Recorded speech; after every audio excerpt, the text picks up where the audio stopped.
శుక్లాంబరధరం విష్ణుం శశివర్ణం చతుర్భుజం ప్రసన్నవదనం ఝాయేత్ సర్వవిఘ్నోపశాంతయే. వాస్తుశాస్త్రం వాస్తూత్పత్తి. ఋషులు సూతుని ఇట్లడిగిరి, ప్రాసాదంలో మొదలగు వాని నిర్మాణం వాని అమెరికా ఇట్లు చేయవలనో విస్తరంగా తెలుపుము. వాస్తుపురుషుడు అన ఎవరు అన సూతుడు ఇట్లు చెప్పసాగెను. భృగుడు, అత్రి, వశిష్ఠుడు, విశ్వకర్మ, మయుడు, నారదుడు, నగ్నజిత్, విశాలాక్షుడు, పురంధరుడు, బ్రహ్మ కుమారుడు, నందీశుడు, సౌనకుడు, గర్గుడు, వాసుదేవుడు, అనిరుద్ధుడు, శుక్రుడు, బృహస్పతి ఈ 18 మందియు వాస్తుశాస్త్రమును ఉపదేశించిన వారు. ఇది అనుత్తమ, దీనికంటే గొప్పది లేని శాస్త్రం. దీన్నిప్పుడు మీకు తెలుపుతాను. వాస్తు పురుషోత్పత్తి. పూర్వం ఘోరమగు అంధకాసుర వధ ఎందు ఘోర రూపుడకు శూలి లలాటం నుండి భూమిపై భయంకరముగు చెమట నీరు పడెను. దాని నుండి భయంకర ముఖం కలిది భయంకరము అగు సప్తద్వీప సహితకు భూమిని ఆకాశంను కూడా మృంగుచున్నదో అన్నట్టు ఆకలితో ఉన్న భూతం ఒకటి ఉత్పన్నమయ్యను. అంతటా అది భూమిపై పడిన అంధకుల రక్తమును త్రాగెను. అది అంతయు తాగినా దానికి తృప్తి కలగలేదు. క్షుధావిష్టమగు ఆ భూతం అంతటా సదాశివుని ముందే జగతీత్రయమును తాను తిన్నట్లు వరమంద దలిచి దారుణ తపమనరించను. కొంతకాలానికి భూరవ రూపుడగు సదాశివుడు సంతుష్టుడై, అనగా నీవు భయపడకము, నీకు అభీష్టవరం ఏదియో కోరుకునము అనగా ఆ భూతం, దేవదేవేశ, నేను త్రైలోక్యాన్ని మింగజాలని దాన్ని గోరుచున్నానను. శూలియు సరే అనను. అంతటా అది అశేషంగా సర్వభూమండలాన్ని అంతరిక్షాన్ని స్వదేహంతో అడ్డగిస్తూ నేలపై పడెను. అది చూసి భయపడిన బ్రహ్మ, రుద్రాది దేవతలు, దానవాసుల రక్షసులు అంతటను దాన్ని తొక్కి అణిచిపెట్టిరి. ఎవరెచ్చట దాన్ని ఆక్రమించరో దాని ఆ దేహాంశ అక్కడే పడిపోయెను. సర్వదేవాదుల వినాశమైనందున ఆ భూతమునకు వాస్తు అను పేరు వచ్చెను, వాసస్థానము అని. అట్లు తొక్కివేయబడి అణిచిపెట్టబడిన ఆ భూతం సర్వదేవతలతో ఇట్లనెను, సర్వదేవతలారా, నన్ను అనుగ్రహించడం, మీరు నన్ను కదలకుండా చేసితిరి. ఇట్లు తొక్కివేయబడి అధోముఖుడినైన నాకు ఏది ఆహారమై అయినా ఏమందరు అనగా బ్రహ్మాదులు ఇట్లండ్రి. వైశ్వదేవమాచరించే గృహస్థుడు వైశ్వదేవాంతమున వాస్తు మధ్యమున వేయు బలియు వాస్తూపశమున యజ్ఞ హవిస్సును యజ్ఞోత్సవాదుల యందు వేయు వాస్తు బలియు వాస్తు పూజ ఆచరించని వాడును అజ్ఞానపూర్వకంగా చేయు యజ్ఞమును నీకు ఆహారమగుననగా ఆ వాస్తు పురుషుడు హర్షమందను. అది మొదలుకొని శాంతికై వాస్తుపూజ ఆచరించుట ఆరంభమయ్యను. గృహాది నిర్మాణ కాల నిర్ణయం. సూతుడు ఋషులకు ఇట్లు చెప్పెను, శుభమగు కాలం తెలుసుకొని అట్టి సమయమందే భవన నిర్మాణం ఆరంభించాలి. గృహారంభానికి చైత్రం వ్యాధిప్రదం, వైశాఖం ధనరత్నప్రదం, జ్యేష్టం మృత్యుకరం, ఆషాఢం భృత్యురత్న పశువృద్ధికరం, శ్రావణం భృత్యు లాభదం, భాద్రపదం హానికరం, ఆశ్వయుజం పత్నీనాశకరం, కార్తీకం ధనధాన్య వృద్ధికరం, మార్గశిరం అన్న వృద్ధికరం, పుష్యం చోరభయప్రదం, మాఘం బహులాభదాయకం, పాల్గొనం కాంచనమును బహుపుత్రులను ఇచ్చును. నక్షత్రాలలో అశ్విని, రోహిణి, మూల, ఉత్తర ఫల్గుని, ఉత్తరాషాఢ, ఉత్తరాభాద్ర, మృగశిర, స్వాతి, హస్త, అనురాధ మంచివి. ఆదిత్య మంగళవారాలు కాక మిగిలిన వారాలు మంచివి. యోగములు. వ్యాఘాత శూల వ్యతిపాతాతి గండములు విడవదగినవి. విష్కంభ భగండ పరిఘ వజ్రయోగములు ప్రశస్తములు. ముహూర్తములు. శ్వేత మైత్ర మాహేంద్ర గాంధర్వ అభిజిత్ రౌహిణి వైరాజ సావిత్ర ముహూర్తములు ప్రశస్తములు. దివాకాలమున గాని రాత్రి అందు గాని ప్రత్యేకంగా 15 ముహూర్తములకును వరుసగా రౌద్రం, శ్వేతం, మైత్రం, సారభటం, సావిత్రం, వైరాజం, విశ్వావసువు, అభిజిత్, రౌహిణం, బలం, విజయం, నైరుతం, వారుణం, సౌమ్యం, భగము అని నామములు. అవి అధర్వణ జ్యోతిషం అనే గ్రంథం చెబుతున్నది. ఈ సాంప్రదాయాన్ని దృష్టిలో ఉంచుకునే ఇచ్చట గృహారంభానికి ఉచితములకు ముహూర్తములు పేర్కొనబడ్డవని గ్రహించవలను. ఇక్కడ చెప్పిన ముహూర్తాలు 8. అవి శ్వేతం, ఇది 2వది, మైత్రం 3వది, మహేంద్రపుత్రుడు విజయుడు కావున ఇది 11వది, గాంధర్వుడు విశ్వావసువు ఒక గంధర్వుడు కావున ఇది 7వ ముహూర్తం, అభిజిత్ ఇది 8వది, రౌహిణం 9వది, వైరాజం 6వది, సావిత్రం 5వది. ఈ ముహూర్తాలు గృహారంభానికి మంచివి. చంద్ర రవి బలమును శుభలగ్నాన్ని విచారించుకుని అట్టి శుభ సమయమందు స్తంభములు నిలవబెట్టడం మొదలైనవి గృహ భవన నిర్మాణం చేయవలను. ప్రాసాద నిర్మాణం, కోపవాపి నిర్మాణం మొదలగు వాణియందును ఇవియే నక్షత్రాదులని తెలియవలెను. ప్రాసాదములనగా దేవతా రాజభవనాలు. గృహాది నిర్మాణార్థమై భూ పరీక్ష.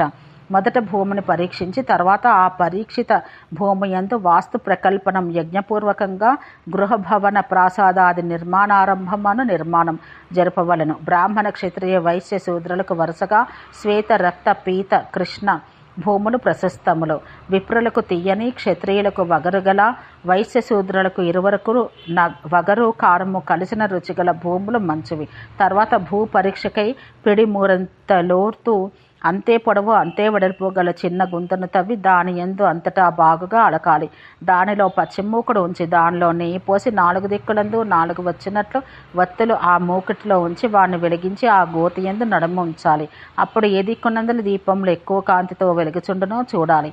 బాగుగా వెలుగుటలో తూర్పుది విప్రులకు, దక్షిణపుది క్షత్రియులకు, పడమటిది వైశ్యులకు, ఉత్తరపది శూద్రులకి మంచిది. అన్ని దిక్కులందలి దీపములను బాగుగా ప్రకాశం ఇచ్చుచున్నచో దాన్ని సామూహిక వాస్తు ప్రదేశం అందరు. ఇట్టి భూమి అన్ని వర్ణాల వారికి మంచిది.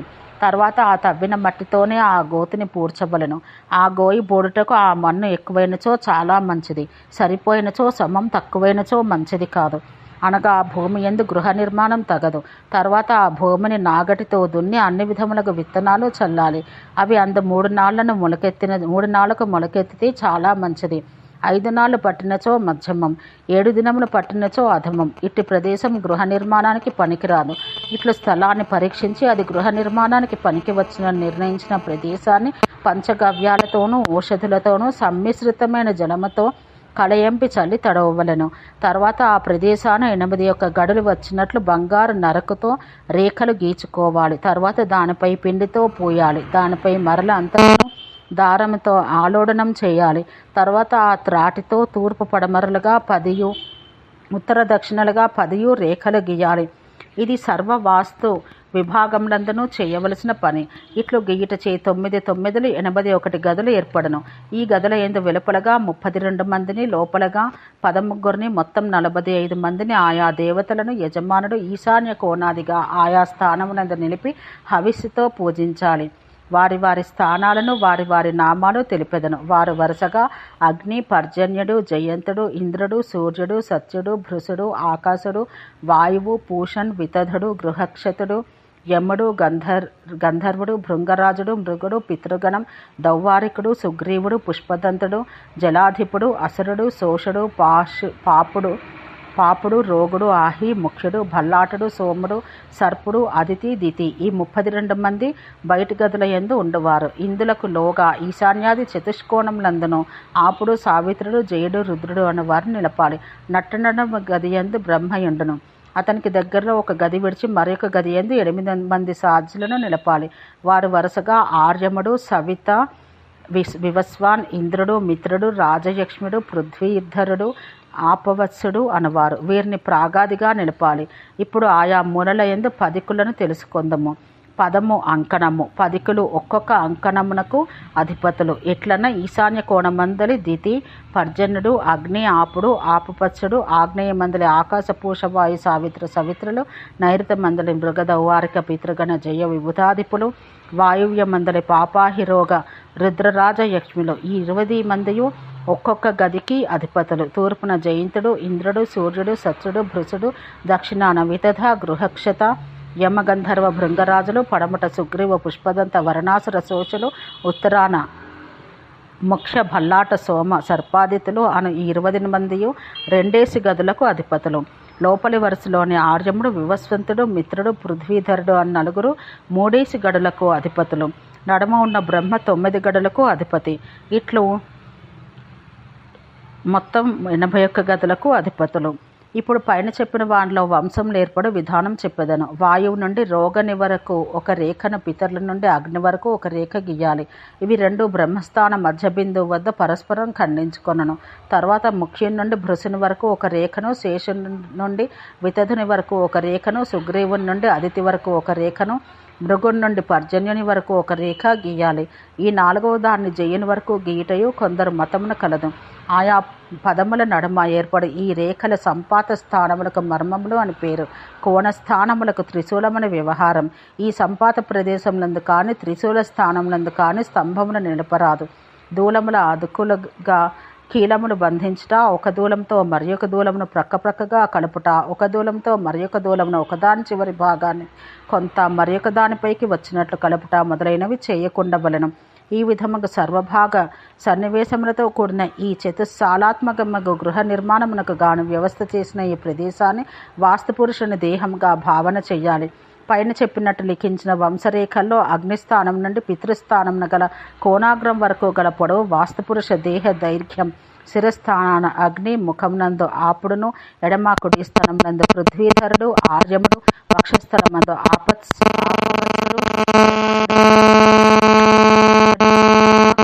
కుడి శ్రోత్రములయందు అదితియు జయంతుడు ఎడమ కుడి అంశ సంధులయందు సర్పుడు ఇంద్రుడు దక్షిణ భుజమందు సూర్య భృసాకాశ వాయువులు సోమభల్లాట ముఖ్యాహిరోగులు వామభుజమందును రుద్రరాజయక్షులు వామహస్తమందు సావిత్రి సవిత్రులు దక్షిణ హస్తమందు వివస్వంతుడు మిత్రుడు కుడి ఎడమ జఠర భాగములందును పూషుడును పాపయక్ష్ముడును కుడి ఎడమ హస్తముల మణిబంధములందును అసురశోషులు వామపార్శ్వములందును వితధ గృహ క్షతులు దక్షిణ పార్శ్వమందును యమవరుణులు కుడి ఎడమ ఊరువుల యందును గంధర్వ పుష్పకులు కుడి ఎడమ జానవుల యందును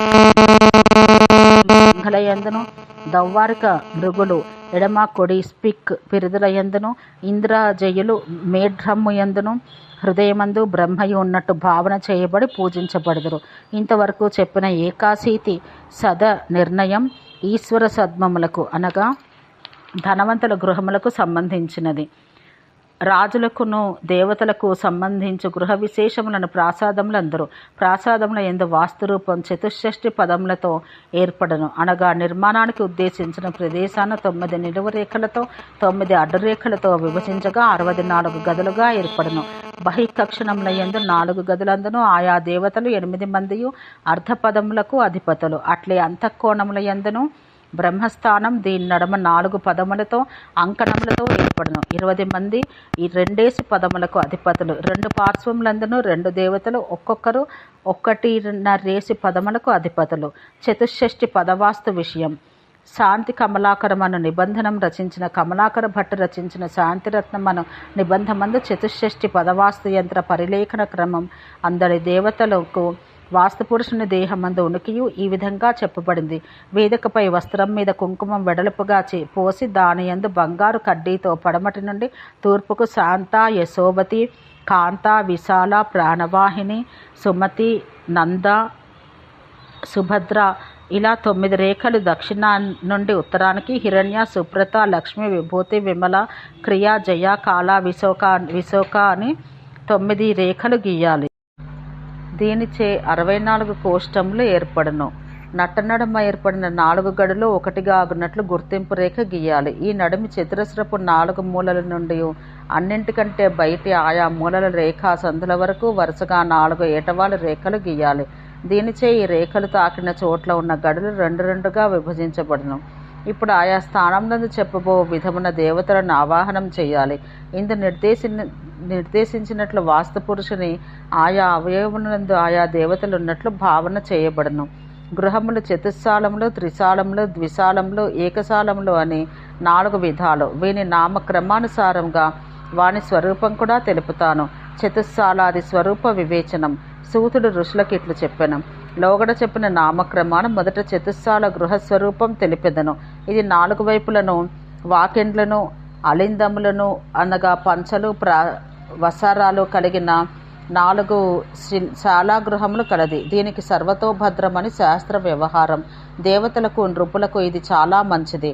అన్ని విషయాలు ఇట్లే ఉండి పడమటకు మాత్రం వాకిల్లేని చతుస్సాలం సంధ్యావర్తనం అనబడను. దక్షిణానికి మాత్రం వాకిల్లేని చతుస్సాలం స్వస్తికం, ఉత్తరమునకు మాత్రం ద్వారం లేని చతుస్సాలం రుచకం. ఇక త్రిశూల గృహములు. ఉత్తరమున మాత్రం శాల లేనిది, తూర్పు, పడమర, దక్షిణములందు శాలలు కలది. ధాన్యకమనబడను. ఇది క్షేమ వృద్ధికరం, బహుపుత్ర ఫలప్రదం. తూర్పున శాలలేని త్రిశాల గృహం సుక్షేత్రం అనబడను. ఇది శుభమును, ఆయువును, యశమును కలిగించును. శోకమోహ నాశకం. దక్షిణమున శాలలేని త్రిశాల గృహమునకు విశాలమని పేరు. ఇది కులక్షయకరం. ఇది భయావహాన్ని. పశ్చిమాన మాత్రం శాలలేని త్రిశాల గృహమునకు వక్షఘ్నమని పేరు. ఇది మిత్రబంధుసుత నాశమును, సర్పభయమును కలిగించును. ఇక ద్విశాల గృహముల గురించి వివరణ. దక్షిణ పశ్చిమాల యందు శాలలు కలది సర్వధాన్య ఫలప్రదం, క్షేమ వృద్ధికరమును, పుత్ర ఫలప్రదమును. పశ్చిమోత్తర శాలలు కల ద్విశాలము యమసూర్యం అనబడను. రాజభయాగ్ని భయప్రదం, కులక్షయకరం. ఉత్తర పూర్వ దిశాలల కల ద్విశాలము దండం అనబడను. అది అకాల మృత్యు పరచక్ర భయజనకం. పూర్వదక్షిణ శాలాద్వయం కల ద్విశాలం ధనం అనబడను. అది శస్త్రభయ పరాభవ భయప్రదం. తూర్పు పడమరల శాలలు కల ద్విశాలం చుల్లి అనగా ప్రొయ్యి అనబడను. ఇది మృత్యుభయదం వైధవ్యప్రదం. ఉత్తర దక్షిణాలందు మాత్రం శాలలు కల ద్విశాలం కార్యం అనబడను. ఇది భయప్రదం. ఇవి కాక సిద్ధార్థం వజ్రం మొదలగు పేర్లు గల ద్విశాలా భేదములను కూడా వివేకులు నిర్మించరాదు. ఇక మీదట రాజభవనపు కొలతలు చెప్పెదను. ఇది ఉత్తమాది భేదమున 5 విధములు. బహుశా ఉత్తమ మధ్యమము, మధ్యమము, మధ్యమ అధమము, అధమము. వీనిలో మొదటిదాని వెడల్పు 108 మూరలు. మిగిలిన 4ంటికి క్రమంగా దీని నుండి 8 మూరలు తగ్గును. పొడవు ప్రతిదానియందు వెడల్పు కంటే వెడల్పులో మరి ఒక చతుర్థాంశం అధికం. సేనాపతి నృపగృహములకు నడుమ అతిథులుగా వచ్చిన నృపులకు గృహములుండవలెను. అక్కడనే భాండాగారం ఉండవలెను. సేనాపతి గృహ చాతుర్వర్ణ్యుల గృహములకు నడుమ రాజపూజ్యులకు పెద్దల బసకై గృహములుండవలెను. అందే మంత్రి, సేనాపతి ప్రభృతుల కుమారులు గృహములను రాజపితృగృహం కూడా ఉండాలి. వనవాసులకు వారి గృహములు 50 మూరల వెడల్పుతో ఉండాలి. ఈ చెప్పిన పొడవులను వెడల్పులను శాలకు కొంతయను అలిందమునకు కొంతయగా విభజించాలి. దాని విభాగం ఎట్లన రాజునకు సేనాపతికిని నిర్మించు గృహములకై చెప్పిన వెడల్పునకు 70 మూరలు చేర్చి ఆ మొత్తాన్ని 14తో భాగించగా వచ్చినంత వెడల్పు అలిందమునకు గ్రహించాలి. విప్రుల గృహాలకు సంబంధించిన మహాశాల 36 మూరల 7 అంగుళముల పొడవు ఉండాలి. అంతకంటే ఎక్కువ పొడవు ఉండరాదు. క్షత్రియుల గృహముల మహాశాల పొడవు 36 మూరల 10 అంగుళములు ఉండవలెను. వైశ్యుల మహాశాల పొడవు 35 మూరల 13 అంగుళములు ఉండవలెనుది. శూద్రుని మహాశాల పొడవు 35 మూరల 15 అంగుళములు. శాలకు ముందు భాగాన వీధిక ఉన్నచో అట్టి వాస్తును శోష్ణీక్షం, వెనుక వైపున వీధి ఉన్నచో అట్టి వాస్తును వీధిక ఉన్నచో అట్టి వాస్తును శ్రేయోశ్రయం, శాలకు 2 వైపులా వీధిక గల వాస్తును సావష్టంభం, అన్ని వైపులకు వీధిక ఉన్న వాస్తును సుస్థితం అంటారు. చాతుర్వర్ణ్యులకును ఈ 4 విధములుగా వాస్తుల్లో ప్రతి ఒక్కటి శుభకరం. ఎక్కువ భూమికి అంతస్తులతో భవనాలు కట్టినప్పుడు భవనపు గర్భపు వెడల్పు ఎంత ఉండనో దానిలో 16వ వంతు అగు మూరల ఎత్తుగా మొదటి అంతస్తు ఉండాలి. అంతకు మించి ఎక్కువ అంతస్తులకు పోవు కొద్దీ మొదటి అంతస్తు ఎత్తులో 12వ వంతు తక్కువగా రెండవది, రెండవ దాని ఎత్తులో 12వ వంతు తక్కువగా 3వ అంతస్తు ఈ క్రమంలో ఉండాలి. ఇది ఒక విధం. అథవా అన్ని అంతస్తులు 4 మూరల ఎత్తుతోనే ఉండుట 2వ పద్ధతి. గోడలు కాల్చిన ఇటుకలతో కట్టవలను. వాని మందం చాలా విస్తారంలో 16వ వంతు ఉండాలి. గోడలు కొయ్య తునుకలతో కాని మట్టితో కాని కట్టవచ్చు. ఏ విధముగా వాస్తు నిర్మాణం ఎందైనను గృహపు మొత్తపు వెడల్పు నడుమింటి వెడల్పు సరియగు అనుపాతంలో ఉండాలి. ద్వారపు వెడల్పు 68 అంగుళాలు, దాని ఎత్తు అంతకు రెట్టింపు 136 అంగుళాలు ఉండాలి. వాకిట ఎత్తు 8 మూరలో, ద్వారశాఖల వెడల్పు 2 అంగుళాలు ఉండాలి. ఈ మందం అన్ని వాస్తులయందు వర్తించును. ద్వారంపై అడ్డుపట్టే మందము ద్వారశాఖల వెడల్పులో 4వ వంతు ఉండాలి. ఈ అడ్డుపట్టను మేడికొయ్యతో చెయ్యాలి. స్తంభమాన వినిర్ణయం. సూతుడు ఋషులతో ఇట్లు చెప్పాను. ఇక మీదట స్తంభమాన వినిర్ణయం తెలుపుతాను. భవనపు ఎత్తును 7తో గుణించి 8తో భాగించగా ఆగు అన్ని మూరలు స్తంభపు మందముగా ఉండాలి. స్తంభపు బోధ ఇంకనూ ఎక్కువ మందంతో ఉండాలి.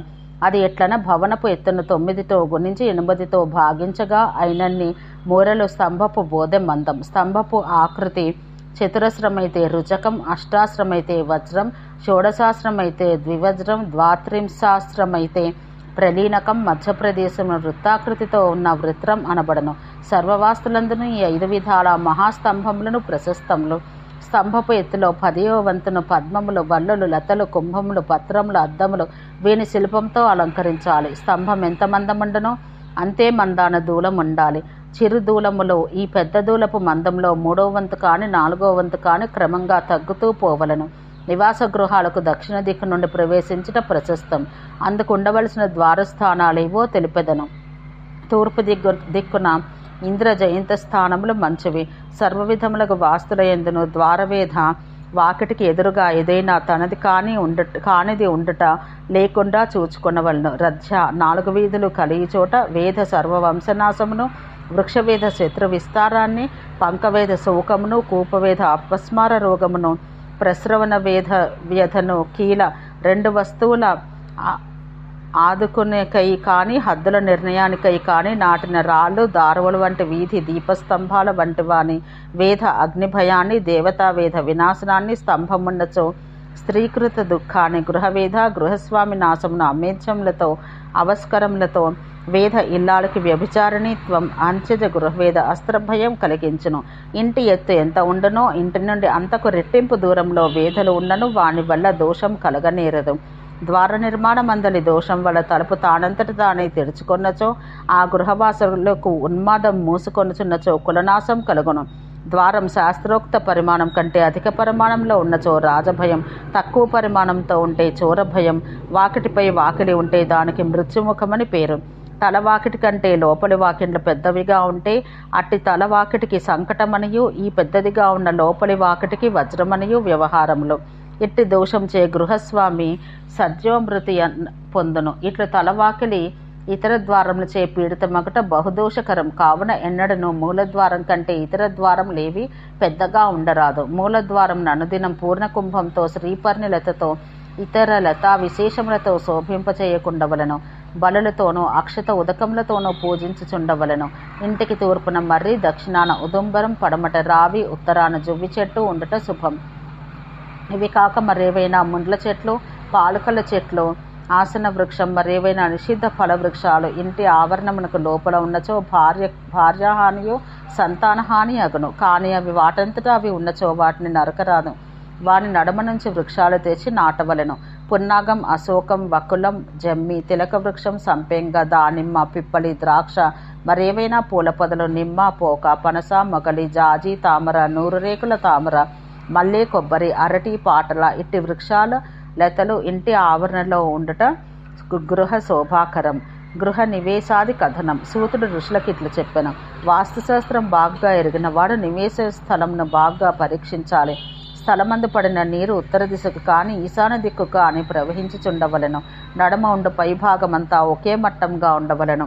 ఇట్లుండనట్లు పరీక్షించి చూచిన తర్వాత ఆ నివేశన స్థలమందు స్తంభం నిలుపుపెట్టవలను. ప్రాజ్ఞుడు దేవతా ద్యూతకార సచివాదుల గృహములకును 4 వీధులు కలిగి ప్రదేశాలకు దగ్గరలో గృహ నిర్మాణం చేసుకోరాదు. దానిచే దుఃఖ శోక భయాలు కలుగును.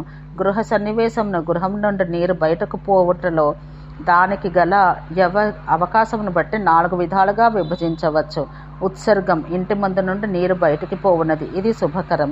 సవ్యావర్తం, ఇంటి వెనుక నుండి నీరు బయటికి పోవున్నది, ఇది మరియు శుభతరం.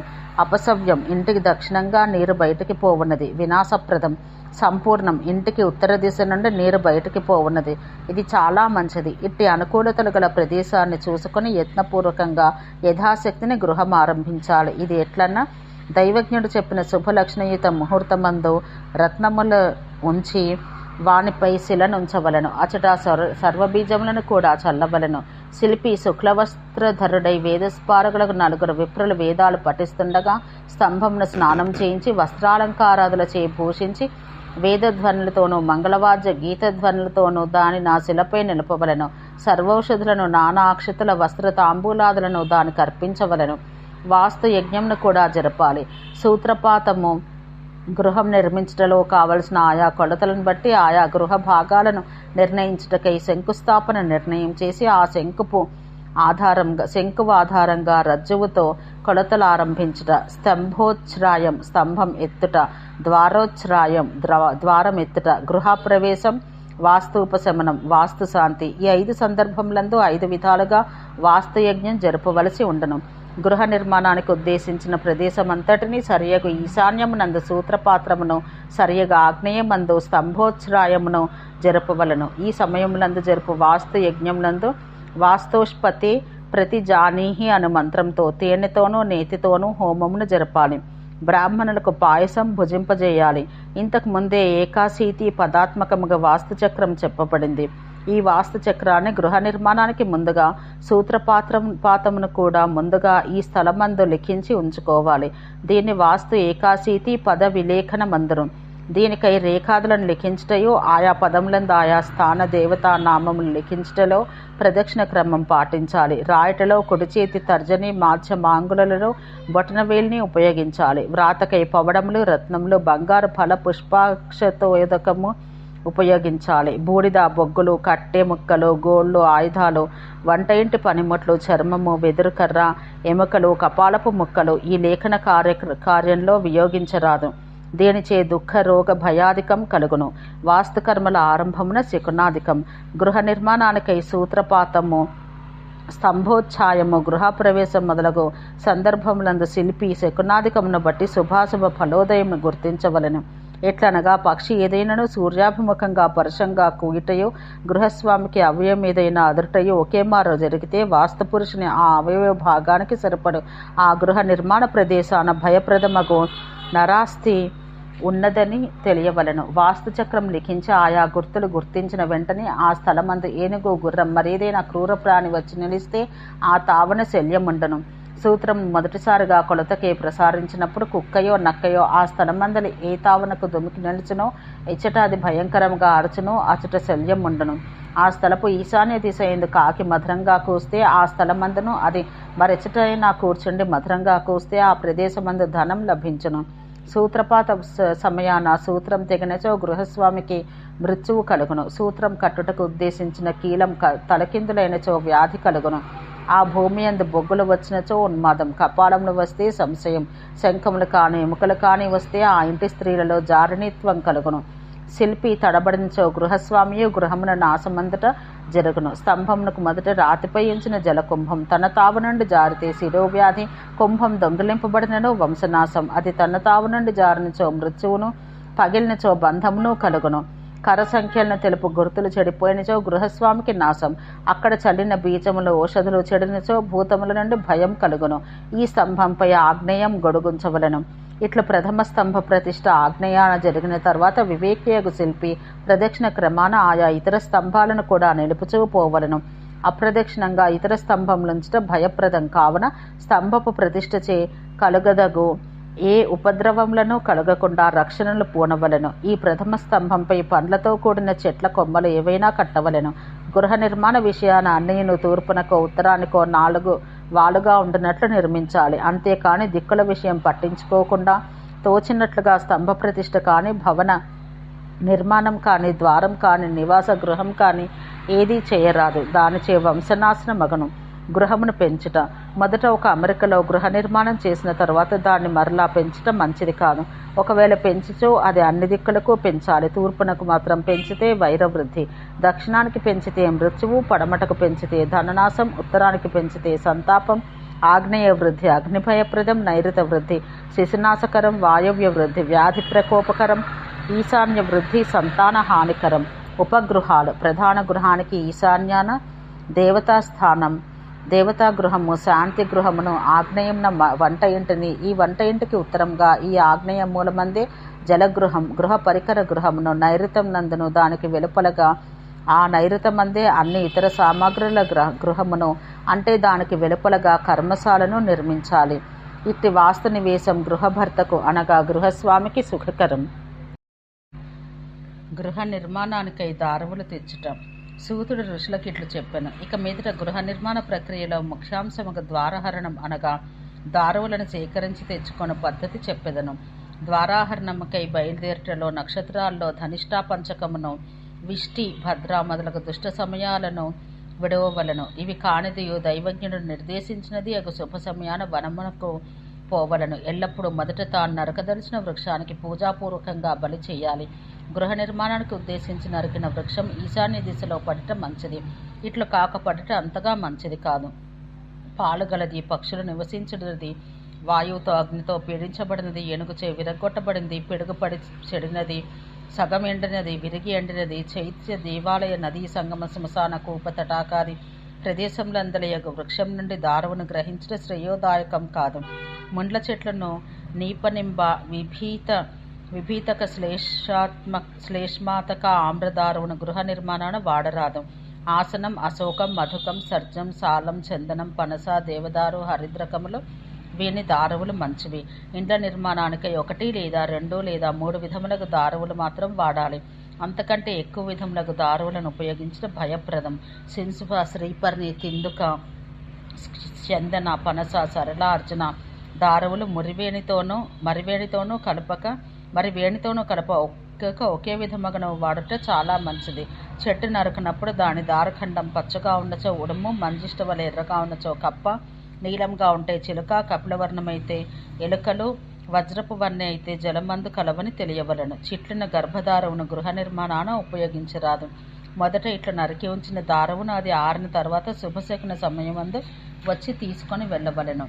ఆయగణితం ఇంటి వెడల్పును పొడవుతో గుణించి వచ్చిన దాన్ని 8తో భాగించగా వచ్చిన శేషములలో ధ్వజ, ధూమ, సింహ, శునక, వృషభ, ఖర, గజ, ధ్వాంక్ష అయములను తెలుపును. పొడవు వెడల్పుల మూరల్లో లెక్కకు తీసుకొంట చేత ఈ పొడవు వెడల్పులను పరస్పరం గుణించగాను దాన్ని భాగించగాను వచ్చిన సంఖ్యలు చదరపు మూరలను తెలుపును.